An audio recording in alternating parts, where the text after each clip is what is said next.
মুসলমানের বান্দার আল্লাহর গোলাম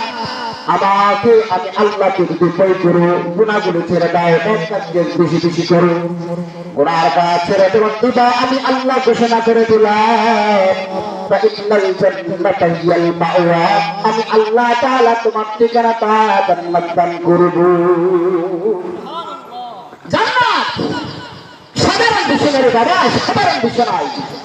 ও মনের বাগের মুসলমান একটু ভালো করে শোনো এই ক্ষণস্থায়ী জিন্দেগির মতো গুনাহ করো না অন্যায় করো না অপরাধ করো না আল্লাহ আল্লাহ নবীকে তুমি গালি দিবা না যারা নবীকে গালি দিবে আল্লাহকে গালি দিবে এই গেল শেষ পরে গেল শেষ যারা সমর্থন করবে এই গেল শেষ পরে গেল শেষ আল্লাহ বলেন তোমরা আমাকে আমার নবীকে মহব্বত করবা আমাকে স্মরণ করবা আল্লাহ বলেন আযকুরুনি আযকুরুকুম তোমরা আমাকে স্মরণ করে আযকুরুকুম আমি আল্লাহ তোমাকে স্মরণ করব আল্লাহ বলেন ও দুনিয়ার মুসলমান একটু ভালো করে শুনিয়া নাও আর যখন স্মরণ করবা স্মরণের সাথে সাথে যখন আমাকে স্মরণ করবা গুনাহগুলো ছেড়ে দিবা নেকগুলো কাজ করবা নেকি কাজ করবা আমার হুকুম নামাজগুলো আদায় করবা আমার দেওয়া ফরজগুলো রোজা রাখবা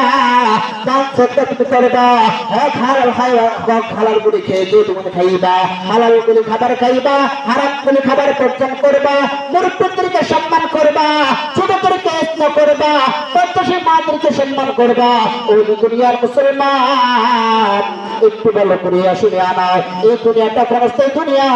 কষ্ট করে যদি আমলগুলো করতে পারো আল্লাহ নবী সাল্লাল্লাহু আলাইহি ওয়াসাল্লাম ঘোষণা করে দিলেন তোমার জন্যই হলো আল্লাহ তাআলা জান্নাত তৈরি করেছে তোমার জন্যই জান্নাত এই ক্ষণস্থায়ী জিন্দেগির মধ্যে এত কষ্ট করা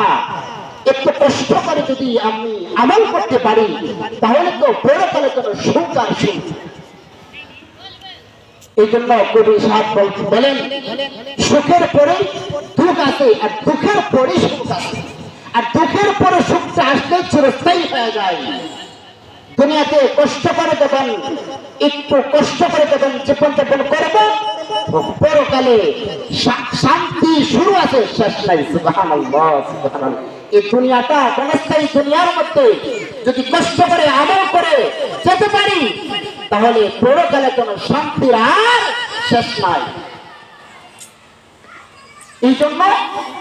আল্লাহ তাআলার হুকুম মেনে চলা নবীর সুন্নাত তরিকায় চলা এই দুইটা জিনিস যদি করতে পারে চলতে পারে আমার আপনার জন্য জান্নাত ওয়াজিব সুবহানাল্লাহ সুবহানাল্লাহ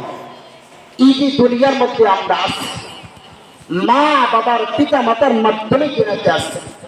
এদের প্রতি হক রয়েছে পিতা মাতার সন্তানের প্রতি হক রয়েছে সন্তান তার পিতা মাতার প্রতি হক রয়েছে উভয় ছেলের জন্য একজন আরেকজন হক রয়েছে আল্লাহ নবী সাল্লাল্লাহু আলাইহি ওয়াসাল্লাম বলেন তোমরা তোমাদের পিতা মাতাকে এত সম্মান করবা এত স্নেহ করবা এত তাদের সাথে এত ভালো ব্যবহার করবা দুনিয়ার জমিনের মধ্যে আসমান নিচে জমিনের উপরে যত মানুষ আছে যা কিছু আছে সবার সাথে যেরকম ব্যবহার তুমি করবা এর চেয়ে উত্তম ব্যবহার উত্তম ভাষা মা বাবার সাথে তোমরা করবা মা বাবার সাথে তোমরা করবা এই জন্য আল্লাহ তাআলা সূরা বনী ইসরাঈলের মধ্যে জানাই দিলেন 23 নম্বর আয়াতের মধ্যে ওয়াকাদা রাব্বুকা আল্লা তা'বুদু ইল্লা ইয়াহু ওয়া বিল ওয়ালিদাইনি ইহসানা আল্লাহ বলেন আমি তোমাদেরকে আদেশ করলাম আমি তোমাদেরকে নির্দেশ দিলাম তোমরা আমার ইবাদত করবা আমার সাথে অন্য কারো শরীক করবা না আমার ইবাদত যথাসম্ভব তুমি আদায় করবা আমার ইবাদত করার পরে অন্য কারো ইবাদত করবা না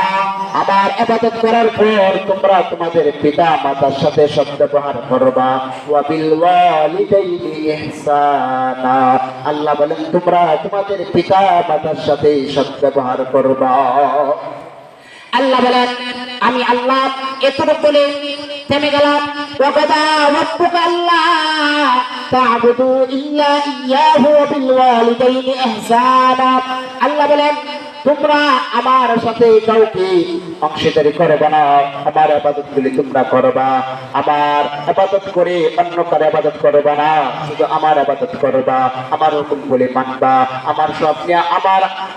নিয়ম কানুন গুলি যখন মেনে চলবা, তারপর আমার সম্পূর্ণ আদায় করার পর তোমরা তোমাদের মা বাবার সাথে ভালো ব্যবহার করবা। আল্লাহ শুধু এত বলে শুনে গেলেন তোমরা তোমাদের মা বাবার সাথে ভালো ব্যবহার করবা। আল্লাহ বলেন আমি এতরকম আমার হক না আদায় করলাম, এবার তোমার মায়ের হক কত তুমি জানিয়ে আনাও, শুনে আনাও। ইন্না ইয়াবলুগান্না ইনদাকাল কিবরা আহাদুহুমা,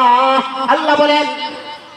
ইম্মা ইয়াবলুগান্না ইনদাকাল কিবরা আহাদুহুমা আও কিলাহুমা, আল্লাহ বলেন তোমাদের পিতা মাতার দুইজন একজন যদি পার্থক্যে পতিত হয়, বৃদ্ধ অবস্থায় যদি পায়, ফালা তাকুল্লাহুমা উফ, তাদেরকে উপশব্দ করতে দিও না, ওয়ালা তানহারহুমা, তাদেরকে চমক দিবা না। আল্লাহ নবী সাল্লাল্লাহু আলাইহি ওয়াসাল্লামকে জানাই দিলেন, ও নবী আপনি জানাই দেন তাদের মা বাবার সাথে অপশব্দ ব্যবহার না করে, তাদের মা বাবাকে চমক না দেয়। আল্লাহ বলেন তাদের মা বাবাকে অপশব্দ ব্যবহার যদি না করায় এবং তাদেরকে চমক না দেয়, ওয়াকুল্লাহুমা কাওলান কারীমা, এবং তাদের পিতা মাতার সাথে সৎ ব্যবহার করে ভালো ব্যবহার করে। আল্লাহ নবী সাল্লাল্লাহু আলাইহি ওয়াসাল্লামকে জানাই দিলেন, এরপর আয়াতে বলেন ওয়াহফিজ লাহুমা জানাহাযুল মিনার রাহমা, তোমরা তোমাদের মা বাবার সামনে সম্মানের সাথে ভালোবাসার সাথে মাথাটা নত করে দিবা। আল্লাহ নবী বলেন, এরপরে আল্লাহ জানা দিলেন তোমরা তোমাদের মা বাবার জন্য দোয়া করবা। আল্লাহ দোয়া শিক্ষা দিলেন, আল্লাহ বলেন ওয়াকুর রব্বির হামহুমা কামা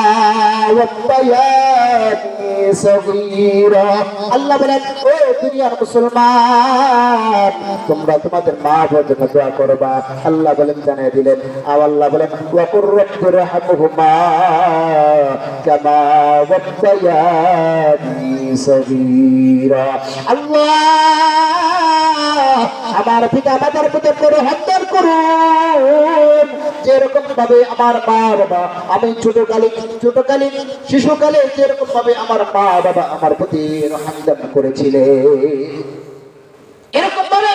তাদের প্রতি রহম দান করেন, যেরকম ভাবে তারা আমার প্রতি ছোটকালে আমার প্রতি রহম দান করেছিলেন। মা বাবা সন্তানদেরকে লালন পালন করেন, পিতা মাকে লালন পালন করেন নাই, আদর স্নেহে আদর করে সুন্দরভাবে সন্তানদেরকে